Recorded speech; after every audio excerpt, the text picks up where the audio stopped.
The House of Mystery presents Inside Writing, the radio show where authors discuss their writing process in all genres. Welcome back into the House of Mystery. I'm Al Warren, Mr. Dave Martino. Present. I'm here. Thought you were going to say something else. I know. I just thought I'd stop and surprise you. I'm a wild man today. You are. You're crazy. Crazy man. What's going on? I don't know. I need to, I don't know. Hey, I've been seeing all these electric bikes. Are they popping up where you are too? Like, they just park them on the corner of the streets, No. Yeah, because they started doing all these, electric gliders or whatever, these scooters, Well, I have seen a kid driving around the neighborhood in one. Yeah, they're starting the companies are just putting them out, right? You have to put money in, and then you can ride it or drive it for a while until the money runs out, I guess. And then, but I'm seeing them popping up all over. I'm still feeling weird about that. Nobody wants to walk anymore. Well, I'm just thinking, do that. And then, how many others, I wonder how many get stolen. Yeah. Joyride. Yeah, joyride it and ride it home and then take the little money thing off, and unless there's some sort of GPS on them. I have no idea. There probably is today. Yeah, nowadays there could be. Yeah. That's what we'll have to try. We go on joyrides with these things? Yeah, and we'll see if we can steal one and see how long it takes for them to come to the door. We'll make a day of it. Yeah. Anyway. Well, today we are getting into horror, and we've got Crystal Lake Publishing horror writer. And his new book is called It Haunts the Mind and Other Stories. So, Mr. Nick Roberts, thank you for coming to the show. Oh, thank you so much for having me. Glad to be here. Let's talk about you. And this isn't your first book, so how did you get into writing? I've been writing really since before first grade. I used to draw pictures of monsters and superheroes, and then as I progressed through elementary school, I'd put little dialogue bubbles and then start writing sentences and stories. And I've always had this drive to have this creative output. I don't know where it came from, but when I'm not writing or when I'm not expressing myself creatively in some way, I get anxious and irritable and just backed up. I started really focusing on screenplays, honestly. In high school, I watched a lot of movies by writer-directors like Quentin Tarantino and the Coen brothers, and I fell in love with the language, and I saw the language and the writing as an art. Well, around high school and before college, I'm an advocate for people in recovery, so this is nothing I haven't spoken about before. But after high school and before college, my life kind of derailed. It was around that 18 to 24-year-old range that, my life just spiraled into full-blown alcoholism and addiction. And needless to say, writing was not a priority during that time. In April 15th, 2012, I went to treatment, and I've been clean and sober ever since, going on 12 years now. And what happened was, once my mind kind of cleared up, I realized that, I still have this creative thing in me. And not only that, but I have some interesting life experience. And I ended up going back to college, and I majored in English. And I quickly found out that an English degree doesn't necessarily have people lining up to hire you for a job. Right.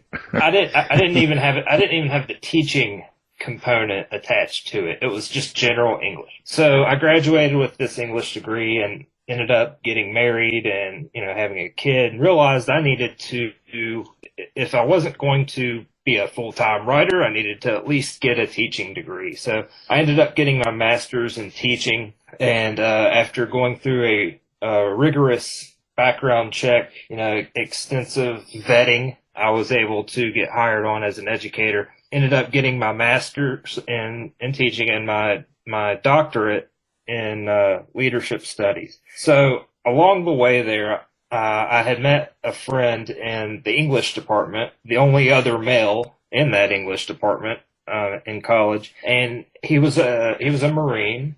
And he told me, he said, I know that you like to write, if you ever want to, submit something to me, because by this time, after we both had graduated, he was running a literary magazine down south. And he'd reached out to me. He said, if you ever want to submit something to my magazine, I'll be glad to take a look at it. Can't guarantee anything. If it sucks, I'm not going to just publish it because you're my buddy. This was in 2019. So I'm sitting there and I said, I'm never going to do this unless I just sit down and make myself do it. Otherwise, it's just going to be a fantasy and a regret that I'll live with if I don't actually try to seriously write something. And so I wrote a short story that was semi-autobiographical, and it was about a guy in his early 20s who's struggling with addiction, and he's at the end of his rope, borderline suicidal, and he has this idea, hey, I'm going to hire a low-rent hitman to take me out in a year if I don't clean my act up and completely change my life. If I don't hit this, and this on this checklist, I'm paying this guy to take me out. That story was called The Deal, and I ended up submitting it to him. He loved it, published it, and once I saw my name under a story in a magazine for the first time, man, it was a new addiction started. I had to jump on and get that next publishing credit. So from then on, I started submitting I got on Submittable and started submitting to different anthologies and literary magazines and contests. And I knew nothing about the business.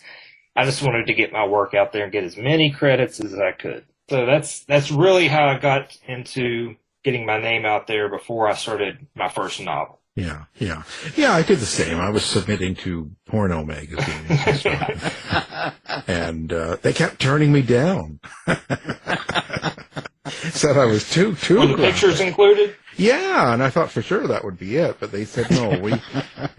We're not looking for grandpa bodies. We're looking for daddies. So you've got that wrong. They passed up a golden goose on that one. I'll say, boy, did they miss out on a treasure trove of top books. So you must have a lot of your own life experiences with addiction yourself that enters into this. And I wonder if, when you cross the roads with addiction and horror, it tends to be more of a suspenseful horror. Now I'm guessing this. So are you writing horrors that are really based in the mind, or are you slash and gore? A little bit all over the place, especially with this.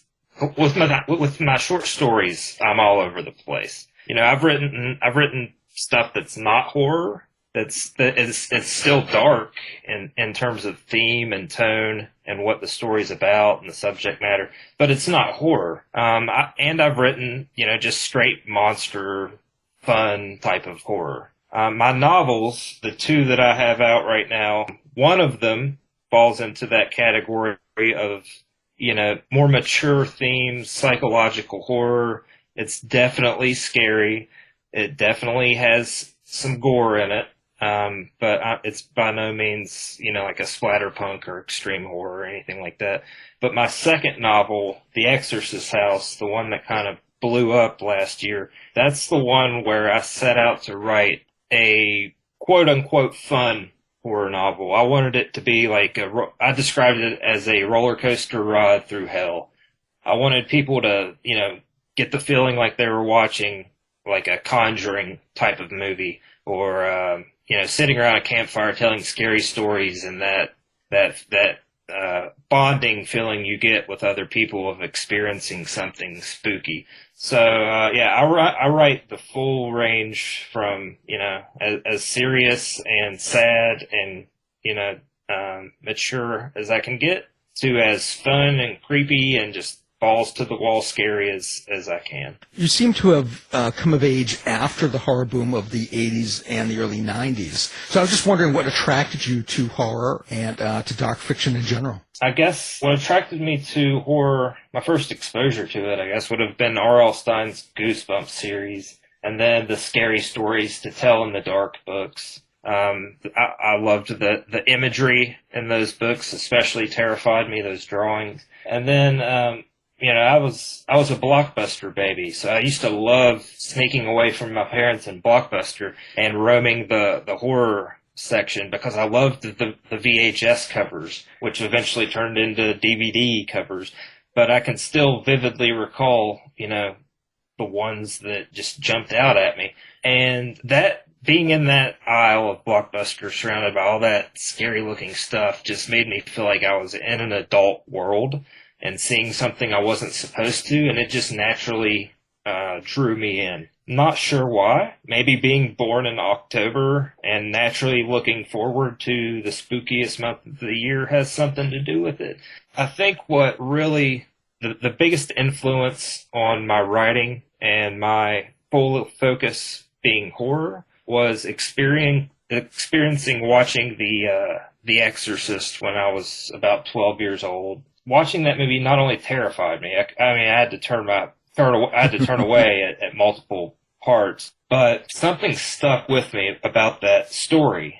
And I ended up reading the book a few years later, and the book affected me on an even deeper level. It still terrified me, but it showed me that it could scare you, and also for the first time in my life, it made me think about life after death and the universe and, what's going on in the world outside of just my own selfish little existence. Like, it posed bigger questions. So my goal was to do that. Like, if, horror is a great vehicle for metaphor. The horror genre, you can talk about some really messed up stuff, some groundbreaking stuff, some taboo things, and if you wrap it up in something scary and fun, you'll get away with it. But, experiencing The Exorcist really made me want to create something that both made somebody, question the way they think or change the way they see the world, but also scare the hell out of them. It's like one of my porno movies. Well, so let's talk about this new book, and it's called "It Haunts the Mind and Other Stories," and it's got 15 dark tales, you say, in it.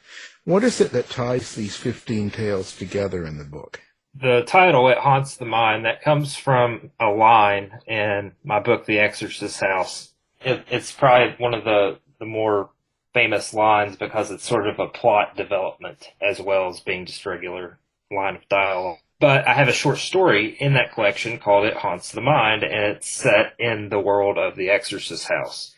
So fans of The Exorcist House that wanted a sequel or a prequel or whatever will be able to dive back into that world with this collection. But the through line with this collection is that I didn't want to just amass a pile of stories and once I hit a certain word count, call it a collection. That was never my goal. I never actually intended on ever putting out a short story collection. But, as I accumulated them, and I noticed I put them all in one Word document, and I noticed that they all had this basic through line of either obsession, addiction, grief. Each character in the story had a little bit about one of those things. And so the through line, I guess, would be more obsession than anything else.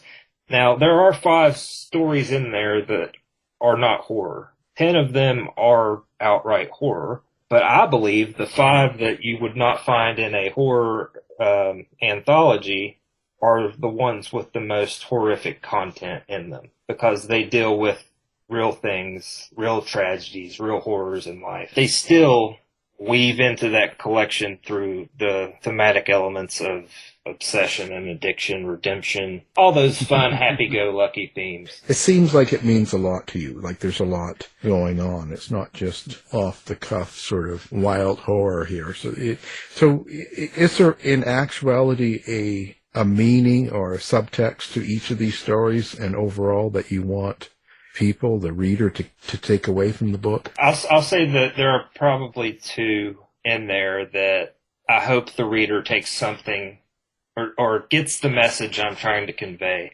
The rest of them they're horrific. They're meant to be entertaining. I'm not trying to, leave a message or persuade anybody to do anything. But I had I had a couple of goals in writing a couple of these short stories, particularly in depicting people in recovery.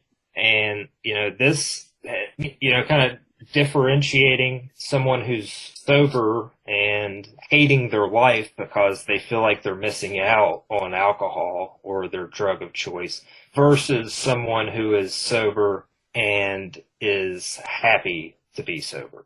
That's what I define as being in recovery, is when you can go through your life, you can go through your day, you don't think about it, and you don't have to try not thinking about it. It's just a non-issue. So, the stories like The Deal, the one I just described, the first one I got published, and then another story, Thanks for Sharing, that deals with two brothers, and one of them is trying to help the other one get back on track. Yeah, it's a haunting story, to say the least. I do like the title of the collection, It Haunts the Mind, because I do believe each one of these stories will stick with the reader. It literally will, hopefully, plant a seed and haunt your mind and stay with you a little bit, whether that be a different outlook on people in recovery, or just you're that much more scared to leave your feet exposed at the end of the bed at night. It can be something as serious as the former versus something as silly as the latter.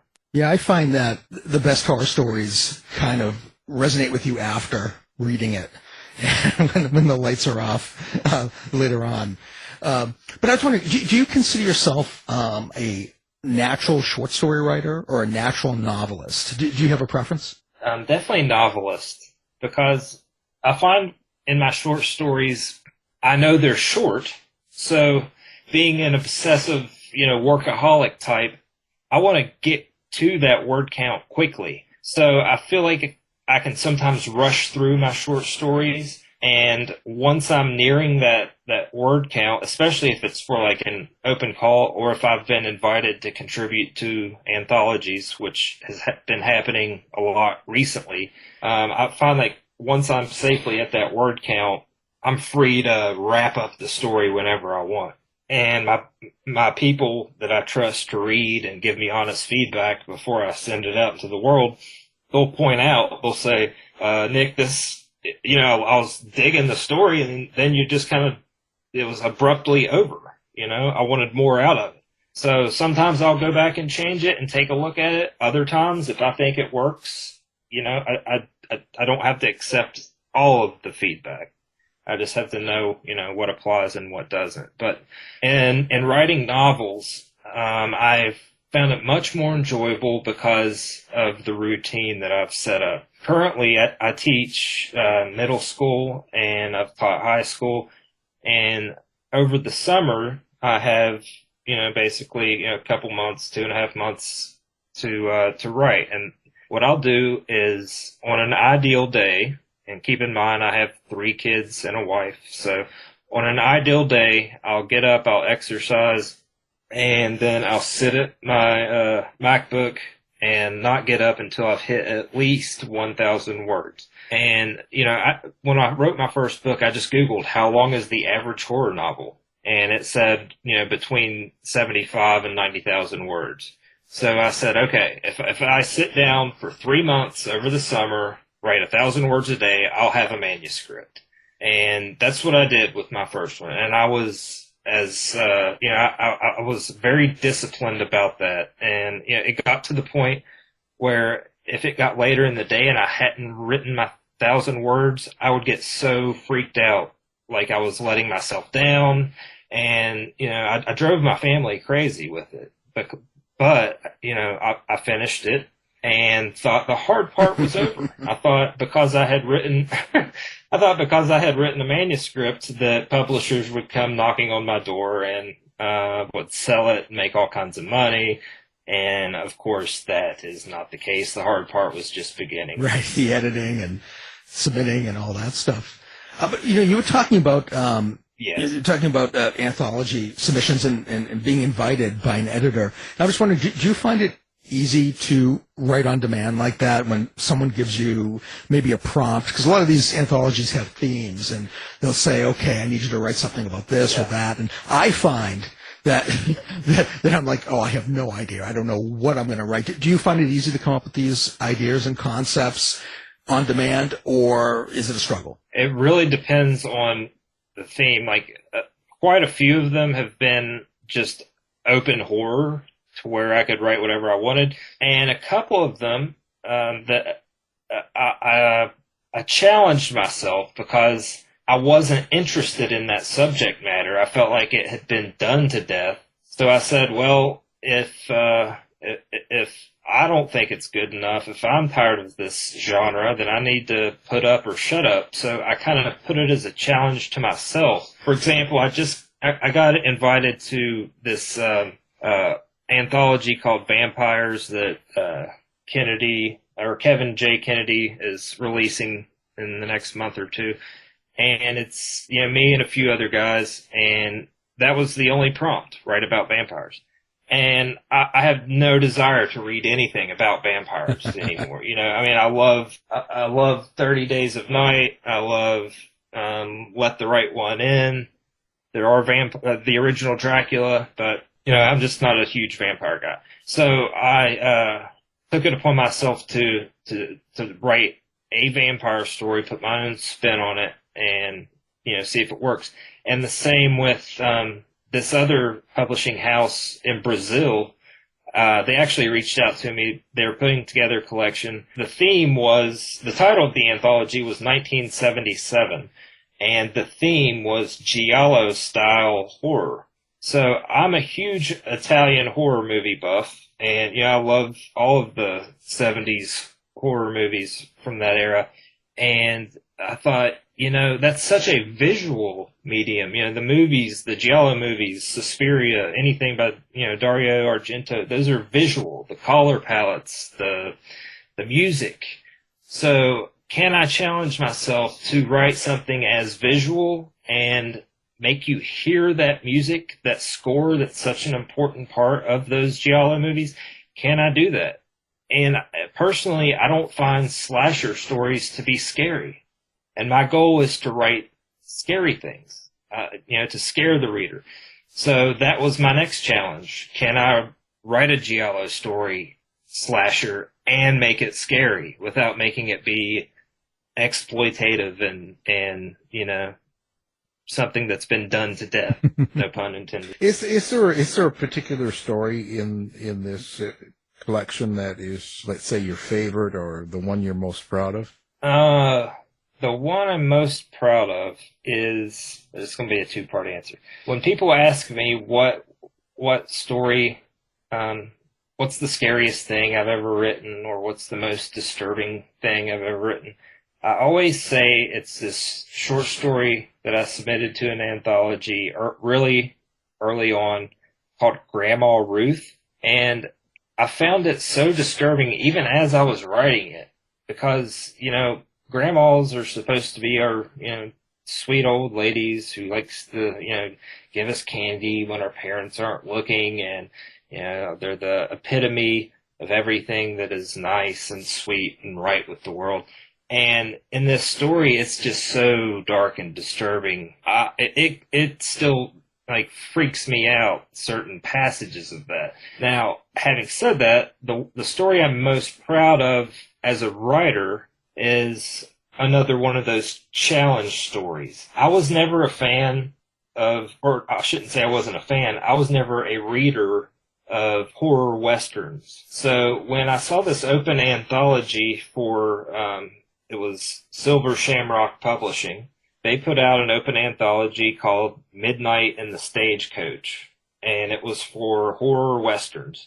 And, I love western movies and I love horror movies. I just didn't think the two would go together to make something scary. Sure, it could be entertaining and violent, but can I write something scary or meaningful? And I went and read some of Joe Lansdale's early western stuff, and I went and reread a lot of Cormac McCarthy, especially No Country for Old Men, and I sat down and I started writing this story called The Noose. It features this outlaw who is a former Union soldier who is now on the run. We figure out, kind of early on that he did something very bad, albeit a drunken accident, but he did something very bad. And he's on the run, and you think it's going to go one way. I thought it was going to go one way as I was writing it. And then this random idea sparked in my head, and I said, well, wait, what if this happens? And the whole story kind of turned in on itself. And the finished result, I'm so pleased with, because it accomplished what I set out to do. Yes, it's violent, as a good horror Western should be. Yes, it's got some creepy moments in it. But it's also, I feel, it hit me on an emotional level as I was writing it. So, yeah, I'm proud of that one, because it started out with something I had no interest in, no knowledge of, and it resulted in something I'm proud of. Well, it seems like it's very important to you. How has the process of writing this book changed you think? It's been cathartic. It's writing these stories. I've been doing it since 2019, so I've just been submitting them to different anthologies, and I can, looking at them all together in one collection, I can see what the first story I wrote was versus what the last story I wrote was. I can see the progression, at least in my mind, and I'm very anxious to see if other readers will spot that, because they're not in, like, the table of contents is not the order in which they were published. I switched it out. I wanted to open up with a scary story. So, Sally Under the Bed, that's one of my scarier ones. That's the opener. But then I wanted to completely switch it up and throw in the more serious non-horror stories. A couple of those. And then, hopefully I have this balance, like you're listening to a record with some ballads and some hard rock and some, different type of music mixed in there. I wanted a variety, but I wanted it to be uniform and not thrown together. And, I hope thematically I achieved that. In writing these stories and in writing Anathema, my first book, which really deals with a character in recovery, that I've said basically everything I want to say about that subject, and I can kind of move on and, explore tropes that I haven't done to death, and, work in other subgenres. I'm really interested in trying my hand at cosmic horror. Oh, you should try comedy. So what comes first for you? Do you have a character in your mind first? Or do you have a plot and a story theme, or do you have a setting? And which is first for you, and how do you build? Well, you named them all. So first thing that happened with Anathema, my first book, a few things had to come together to create a perfect storm to actually get me to sit down and write the prologue. So my first goal was to write a character that's in recovery whose main character arc was not whether or not they were going to use or drink or get wasted. It seemed like everything I watched on TV, if it had a person struggling with addiction or in recovery, that was all they were. That was their dramatic arc. Can they stay sober or not? And in my experience, recovery is the polar opposite. I'm not white knuckling it through the day, just like any other normal person who goes through life on life's terms. So I wanted to have a character in recovery that represented that. And I wanted her to go up against, kind of the most evil, ultimate, absolute evil that she possibly could, and test her resolve, basically. Now, having that idea in mind, I also, in real life, I moved with my wife and my stepson into a townhouse in 2018, and in this little subdivision in West Virginia. And our townhouse was in the middle of two other ones. And lady on one side of the house, she did not come out much. And as we lived there long enough, we noticed that this guy kept coming up to her house and would bring her groceries and things like that. And I was outside one day when he showed up, and he and I got to talking. He said he was her uncle, and that she was kind of a recluse and stayed indoors. He didn't really elaborate on why, and I didn't ask. But he said that, she likes her privacy and that he's kind of her caretaker, basically. So immediately in my mind, as a horror writer, I'm like, oh no, I'm living next to some crazy person. Yeah, they have their ear up to the wall of our bedroom, and they're listening to us right now.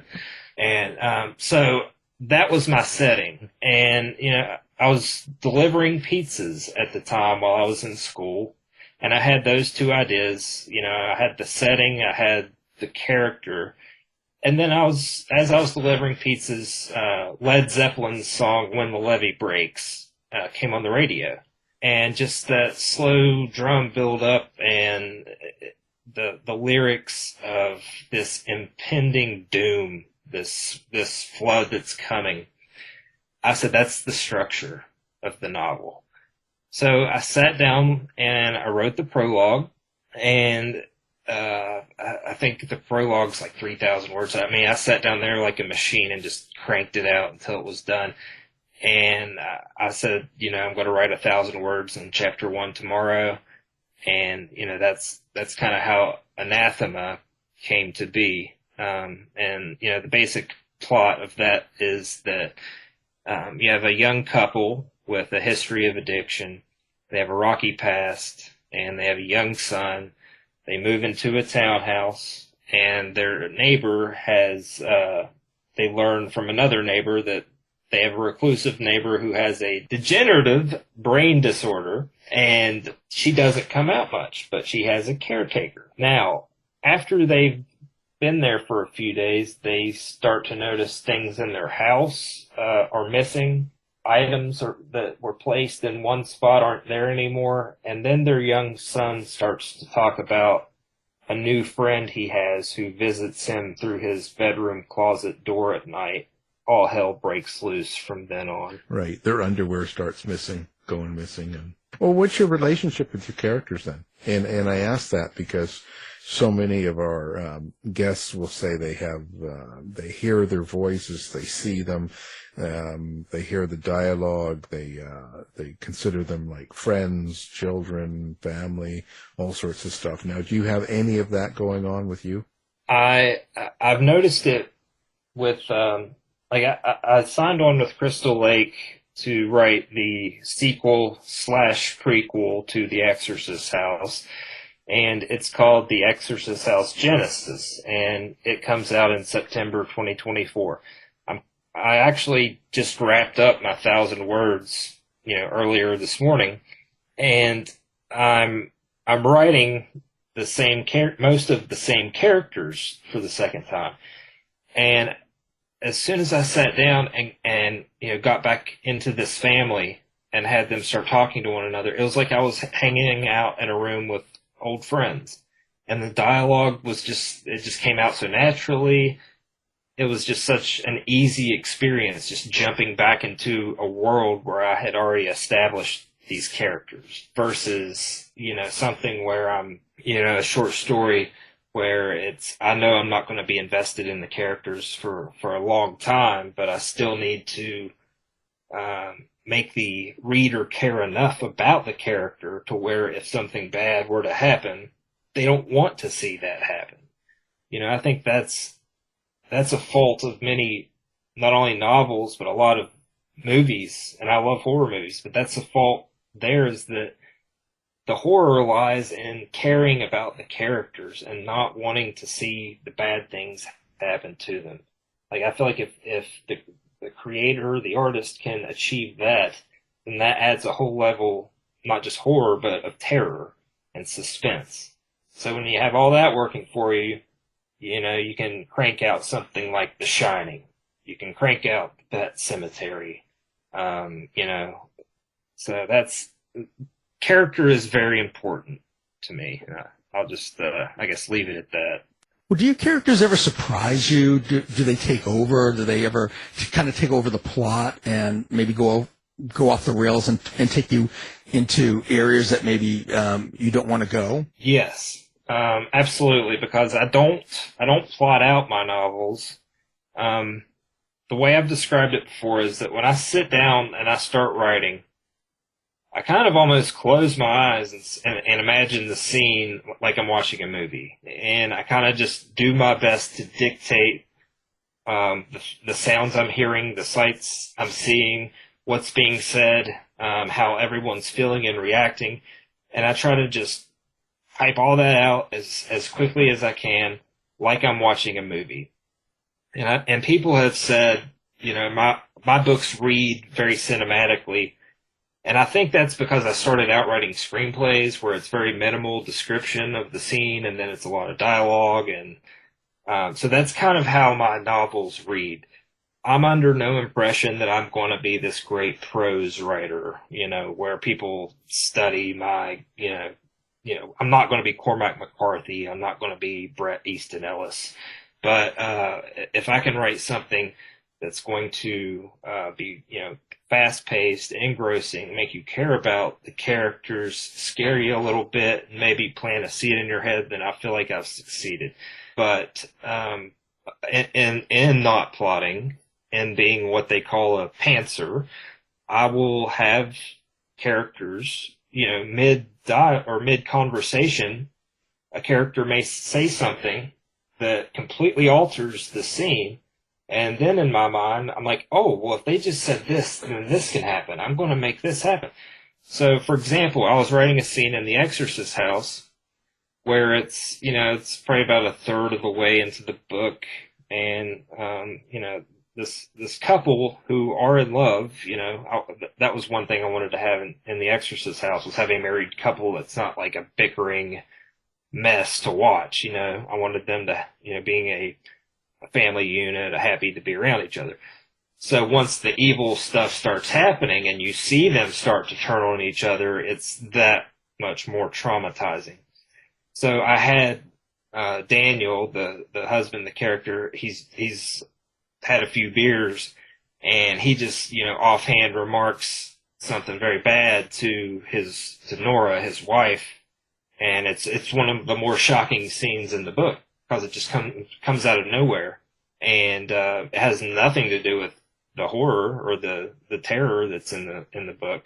As I was writing it, I was not preparing to have him say that, but I felt all this frustration and rage and fear and anxiety building up in this character, and then I realized that he's 4 beers deep into this conversation, and it just blurred it out, and it completely changed the dynamic of that scene, and it spawned new scenes. So, you know, I think it was Quentin Tarantino that said, if you're ever stuck on writing something, just get 2 characters in a room and have them start talking to each other. Quentin Tarantino, I have to look him up. He writes? Yeah. He actually, his books are actually really good. Even, you know, his movies, of course, are amazing, but I just read his book on cinema, and man, he's got some solid advice. Stephen King's book on writing is sort of my Bible when it comes to, you know, writing a novel. But I picked up something from Tarantino's book where he said, when you're at the end of your writing session for the day, we as writers have a tendency to want to end the scene, to want to wrap it up. He said that, you know, if you're writing and you're nearing the end of your session, stop mid-scene. Stop right before that punch is about to be thrown. That way, tomorrow, you're not intimidated about sitting in front of that computer. You're excited to get back into the action. So that's something I've tried to practice doing. I mean, it's hard. Once you're on a roll, you want to get it cranked out. but it's also rewarding the next day to sit down and just jump right back into it. And, it's worked for me so far. Stephen King, he's another writer? I think so. Yeah. Have to look him up, too. Be wary of Stephen R. King, though. Don't get those confused. Yeah. Okay, I'll write that down. Well, listen, so do you like to interact with readers, fans, horror people, and all that stuff? And if you do, how do you like to do it? Do you have social media accounts set up? Do you have a website? Where do people find Nick? Yeah, so I interacted with authors first, really, because whenever I published The Exorcist House through Crystal Lake Publishing, and that was, they are an independent publishing house, but they're one of the larger ones. They won a Bram Stoker Award for, Best Indie Publishing House. And when I signed on with them, they gave me a list of all these podcasts and guest blogs and interview spots. And they were like, sign up for as many or as little as you want. So I started networking with other authors that way, because a lot of authors have their own podcasts or TV shows, not TV shows, but like YouTube shows, stuff like that. And I hooked up with fellow author John Durgin, and he told me after the podcast about a Facebook group called Books of Horror. And he said, you should really join this group and, get your book out there. And because there's like 35,000 people in this group. So I said, okay. And, I get on Facebook, and at the time I had just created like an author Facebook page. I had my personal one, and I just created the author one. And I got in that group, and I, posted a link about The Exorcist House and put an image of the cover. And the cover by Matt Barnes is kind of, I think, what made people click on that, because as soon as I entered that group with that amount of people in it, it took off. It became Crystal Lake Publishing's best-selling novel to date, and it just went viral. And it spread all over TikTok, Instagram, and now I see it in Barnes and Noble. And just from interacting with John on his podcast, it led to the Facebook. Now, with social media, I highly encourage other authors, especially like independent authors, to engage with the readers. And, if I post something on my author page and someone takes the time to comment on it, whether it's, negative or positive, I always like the comment and I always respond to the comment. And, that's just one more level of engagement. And I will do that with every single post. In these Facebook groups, when I post on there, I'll have a lot of people comment and get into discussions. And, what's funny is right now in that very same Facebook group, there's this indie horror author brawl that's going on. And think of it as March Madness, but with independent horror books. And they chose The Exorcist House as the number one seed out of, it started out 115 books, and now they have the bracket set with 32 books. And I'm trying not to take it too seriously, and I'll jump in and record a video of myself sort of roasting the other authors in a very deadpan, kind of like Norm Macdonald-esque way, I guess. And I started doing this, and a lot of these authors are my friends, so they know I'm joking around. I'm trying to make it like a wrestling trash talk smack event. So that's been very fun, and that's brought a ton of engagement. Like, people comment on those videos, and I've gotten other authors to engage back with me, and the fans are just digging that up when they see that the authors are roasting each other. Great. Now, do you have a website, and what is your social media account names you go under? So, yeah, my website is www.nickrobertsauthor.com, and from there you can access, you can buy signed copies of my books when they are in stock. You can buy all other types of merchandise that's on there. I also have links to my socials, but on Facebook, Instagram, and TikTok, you'll find me as Spooky WV, as in West Virginia, because that's where I was born and raised and lived until last year. So my LLC is actually called Spooky WV LLC.